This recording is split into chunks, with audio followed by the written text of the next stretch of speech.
Assalamualaikum warahmatullahi wabarakatuh. Perkenalkan, kami dari kelompok 2 dari kelas A4 PSR. Di video ini kami akan menjelaskan materi mengenai proses go public perusahaan sampai dengan penawaran umum. Sebelumnya perkenalkan anggota dari kelompok kami yaitu yang pertama ada saya sendiri, Risma Farabilia, NIM 033. Yang kedua ada Siti Khalimatus Sa'diyah, NIM 004. Yang ketiga ada Linda Novitasari, NIM 009. Dan yang terakhir ada Rifki Nopendi, NIM 010. Di sini kelompok kami akan membahas beberapa subbab materi dari proses go public perusahaan sampai dengan penawaran umum, yaitu yang pertama, pengertian go public. Yang kedua, ada alasan perusahaan go public. Yang ketiga, yaitu ada syarat perusahaan go public. Yang pertama, apa sih yang dimaksud dengan arti go public sendiri? Sebagian masyarakat sendiri pasti ada yang belum mengetahui arti tentang go public itu apa. Selanjutnya, mari kita bahas. Arti go public, IPO atau istilah lainnya go public adalah keputusan perusahaan untuk menawarkan sahamnya kepada masyarakat umum, di mana sebelumnya dipegang oleh pemegang saham pribadi. Nantinya, saham perusahaan go public akan dijual melalui Bursa Efek Indonesia atau yang biasanya disebut dengan BEI, sehingga bisa dibeli oleh siapapun. Perusahaan yang menjadi go public artinya sedang membutuhkan kucuran dana dari masyarakat luas yang bisa digunakan untuk melakukan ekspansi bisnis. Yang kedua, yaitu apa sih alasan perusahaan melakukan go public? Beberapa alasan perusahaan melakukan go public adalah sebagai berikut. Yang pertama yaitu kebutuhan melunasi hutang tak terbayar.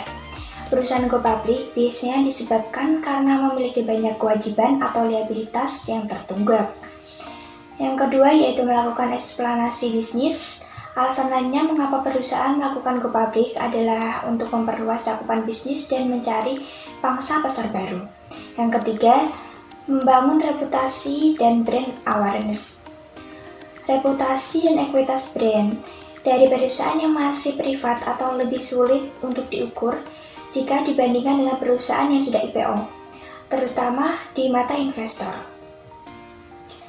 Yang keempat yaitu terjadi perusahaan struktur pemilik saham. Hal yang melatar belakangi perusahaan melakukan go public adalah struktur pemilik saham di internal bisnis yang berubah.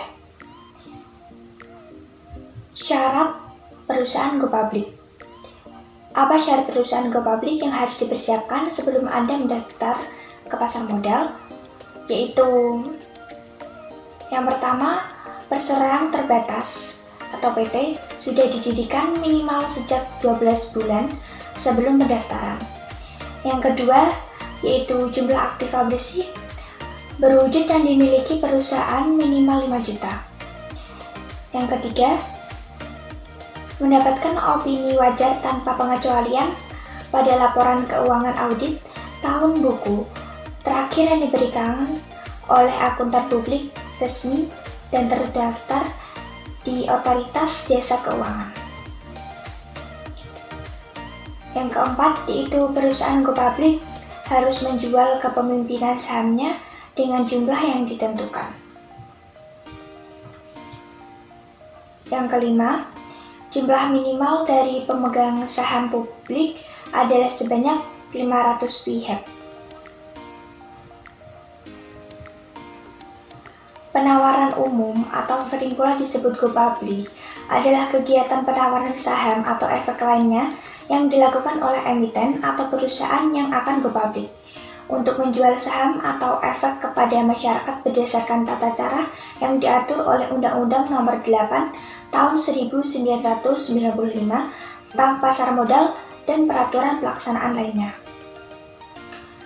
Penawaran umum mencakup kegiatan-kegiatan seperti berikut. Yang pertama yaitu periode pasar perdana, yaitu ketika efek ditawarkan kepada pemodal oleh penjamin emisi melalui para agen penjual yang ditunjuk. Yang kedua yaitu penjatahan saham, yaitu pengalokasian efek pesanan para pemodal sesuai dengan jumlah efek yang tersedia. Dan yang ketiga, pencatatan efek di bursa, yaitu saat efek tersebut mulai diperdagangkan di bursa. Selanjutnya yaitu ada proses penawaran umum saham. Yang pertama yaitu ada tahap awal persiapan, yang kedua tahap pengajuan pernyataan pendaftaran, yang ketiga tahap penawaran saham, dan yang keempat tahap pencatatan saham bursa efek. Yang pertama yaitu ada tahap awal persiapan.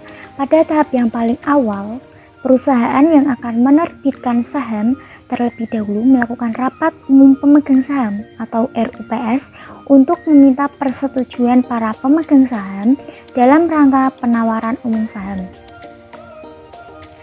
Emiten melakukan penunjukan penjamin emisi dan profesi penunjang pasar yaitu ada 5. Yang pertama, penjamin emisi merupakan pihak yang paling banyak keterlibatannya dalam membantu emiten dalam rangka penerbitan saham.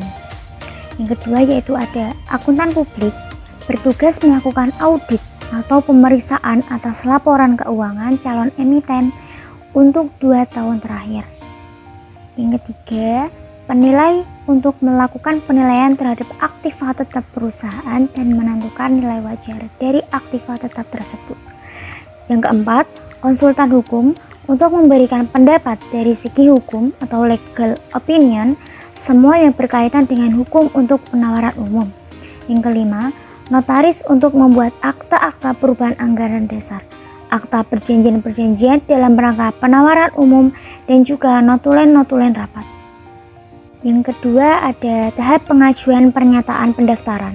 Pada tahap ini dilengkapi dengan dokumen-dokumen pendukung calon emiten, menyampaikan pendaftaran kepada Bupepam hingga Bapepam menyatakan pernyataan pendaftaran menjadi efektif.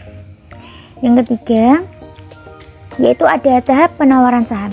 Tahapan ini merupakan tahapan utama karena pada waktu inilah emiten menawarkan saham kepada masyarakat investor. Investor dapat membeli saham tersebut melalui agen-agen penjual yang telah ditunjuk. Yang keempat yaitu ada tahap pencatatan saham di bursa efek. Setelah selesai penjualan saham di pasar perdana, selanjutnya saham tersebut dicatatkan di Bursa Efek Indonesia. Kemudian, kewajiban emiten selanjutnya adalah menyampaikan informasi yaitu laporan berkala. Nah, selanjutnya persyaratan umum pencatatan di Bursa Efek. Nah, ini ada 4 syarat. Yang pertama, pernyataan pendaftaran emisi telah dinyatakan efektif oleh Bapepam. Nah, yang kedua, calon emiten tidak sedang dalam sengketa hukum yang diperkirakan dapat mempengaruhi kelangsungan perusahaan. Nah, syarat yang ketiga, bidang usaha baik langsung atau tidak langsung tidak dilarang oleh undang-undang yang berlaku di Indonesia. Syarat yang keempat, khusus calon emiten pabrikan tidak dalam masalah pencemaran lingkungan, dan calon emiten industri kehutanan harus memiliki sertifikat eco-labeling. Selanjutnya urutan perdagangan saham atau efek. Nah, ini ada 6. Yang pertama itu menjadi nasabah di perusahaan efek. Yang kedua, order di nasabah. Ketiga, diteruskan ke floor trader. Yang keempat, masukkan order ke CATS. Yang kelima, transaksi terjadi atau message. Yang keenam, penyelesaian transaksi atau settlement. Selanjutnya, emiten pasca penawaran umum. Nah, setelah pernyataan pendaftaran emiten dinyatakan efektif oleh Bapepam, nah, kewajiban-kewajiban yang harus dilaksanakan emiten itu yakni menyampaikan informasi yang penting yang berbentuk laporan berkala dan laporan kejadian penting. Nah, apabila terjadi kelainan dalam penyampaian laporan berkala dan laporan kejadian penting, nah, maka akan dikenakan sanksi oleh Bapepam. Kemudian laporan keuangan tahunan dan laporan keuangan tengah tahun itu harus disampaikan kepada Bapepam dengan cukupan sebagai berikut ini. Ini ada 6. Yang pertama neraca, kedua laporan laba rugi, yang ketiga laporan saldo laba, keempat laporan arus kas, kelima catatan atas laporan keuangan. Nah, yang keenam laporan lain serta materi penjelasan yang merupakan bagian integral dari laporan keuangan apabila dipersyaratkan. Nah, oke, terima kasih materi dari kelompok kami mengenai proses go public atau perusahaan sampai dengan penawaran umum. Dari kelompok kami apabila ada kesalahan kata atau ucapan mohon dimaafkan. Terima kasih, sampai jumpa kembali. Wassalamualaikum warahmatullahi wabarakatuh.